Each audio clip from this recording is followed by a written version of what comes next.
Isa pong matinding paalala ang umalingaw-ngaw ngayong linggo.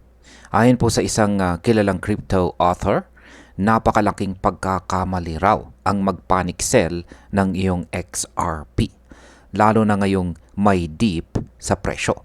At bakit? Dahil siya mismo ang nawalan ng $2 million noon sa isang maling desisyon sa pagbenta kay Bitcoin. Kaya ngayong sa XRP ay muling dumaan sa pagsubok, dapat nga ba tayong kabahan? O ito na ang perfect opportunity para kumalma at humawak lang ng matatag? Kaya sa video na ito ay pag-uusapan po natin ang mga opinyon ng mga eksperto, ang kasaysayan ng market at ang posibleng sa XRP ay umabot sa $260 na senaryo in comparison sa stock ni Apple noong 2007. Kaya yan, bago pa tayo magpatuloy ay pakibasa na lamang po muna ang disclaimer dito po sa ibaba ng ating screen. Ayan, si XRP po ay nagpakitang gilas nitong nagdaang buwan. Mula po June 23 hanggang July 20 ay umakyat siya ng 59%. Kaya mula po sa presyo na $2.01 hanggang $3.45. Halos walang pahinga ang rally ni XRP, kaya't marami pong investors ang natuwa. Pero nitong linggo lamang ay bumagsak po siya ng 10.13%. Yan, bumagsak ang presyo ni XRP ng 10.13%. Kaya bumalik po siya sa $3 na support level. Ngayon ay normal lang ba ito o sinyalis ng panganib o risk? Ayon sa mga analyst ay normal na market correction lamang ito. Parang si XRP ay huminga lamang po sandali pagkatapos ng mahabang takbuhan. Hindi ito sinyalis na tapos na ang rally, kundi bahagi lamang ng normal na galaw ng market. Kaya itong si Ginoong Steve Schultz, yan, Steve Schultz, isa po siyang kilalang manunulat or author at siya po ay nagbigay ng personal na babala. Noon daw, nawalan siya ng $2 million na kita mula kay Bitcoin dahil po sa isang desisyong bunga ng takot. Ngayon, habang nakikita niya ang galaw ni XRP, ibinabahagi niya ang kanyang karanasan.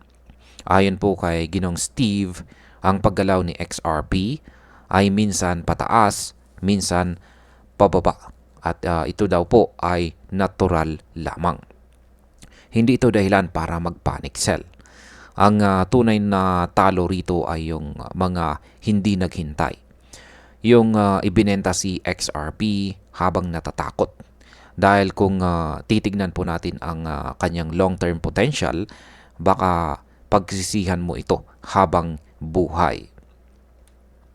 Yan, sa pareho pong pahayag ni Ginong Steve ay binanggit niya ang isa pang XRP guro na inudyok ang kanyang followers na mag-hold at bumili pa, pero siya mismo ay palihim na nagbenta ng kanyang sariling tokens dahil pinanghinaan po siya ng loob. Yan, at nang makabenta po siya, bigla pong sumipa ang presyo ni XRP. At ang ending, puro panghihinayang. Isa itong malinaw na paalala sa ating lahat na wag po tayong basta-basta susunod sa sinasabi ng iba. Lalo na kung hindi po natin alam ang totoong kanilang ginagawa. Mas mainam pa rin ang maingat na sarili nating diskarte. Yan, ipinunto pa rito ni Ginoong John Squire. Yan, isa na rin po siyang XRP community commentator na ang galaw ni XRP ngayon ay kahalintulad daw ng galaw ng Apple stock noong 2007 bago pa lumabas ang unang iPhone.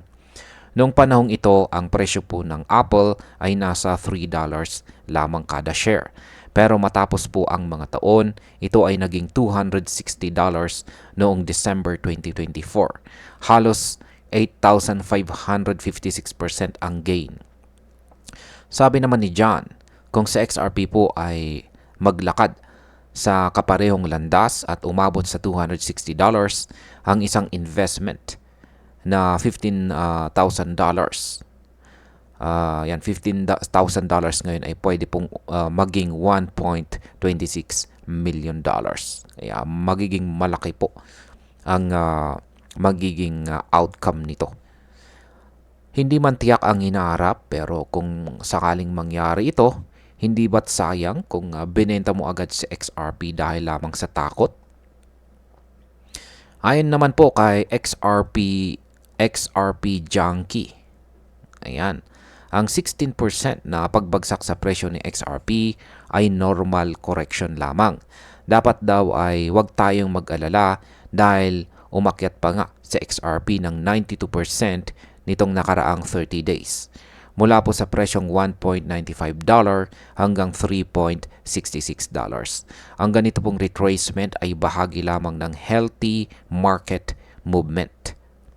Samantalang si Dom naman, isa po siyang market analyst, ay nagsabing nagkaroon ng sobra-sobrang paggamit ng leverage kaya tumaas ang spot perpetual premium.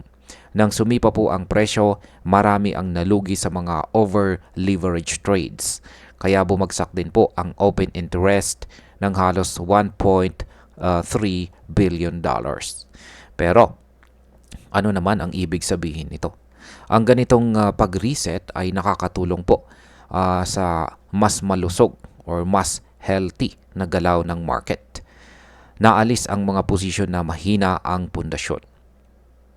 Ayan. Matapos po ang correction ay ni-retest ni XRP ang kanyang support level sa $3 na zone. Ayon po kay Dom, kung hindi babagsak si XRP sa $2.80, positibo pa rin ang kabuang pananaw sa kanyang presyo. Ngayon ay bakit mahalaga ito? Dahil sa technical analysis, kapag hindi bumigay ang support at nanatiling matibay ito, ibig sabihin ay malakas pa rin ang demand at kumpiyansa ng mga holders. Ibig sabihin ay pwede pa tayong makakita ng isa pang rally papunta sa $10 hanggang $15 sa susunod. Ayan. At bilang panghuli, ayan, para po sa atin bilang mga Pinoy crypto enthusiasts ay wag po tayong magdesisyon base lamang sa takot. Dito po sa mundo ng crypto, normal lamang po talaga ang volatility. Minsan, nandyan po sa XRP sa itaas. Minsan ay bumababa naman po siya. Pero kung ikaw po ay naniniwala sa long-term potential ng XRP, mas makakabuting humawak at maghintay. Isang maling pagbenta dahil po sa takot ay pwedeng maging dahilan para mawala ang milyong-milyong oportunidad sa hinaharap. Tandaan po natin ang mga sinabi ni Ginoong Steve Schultz.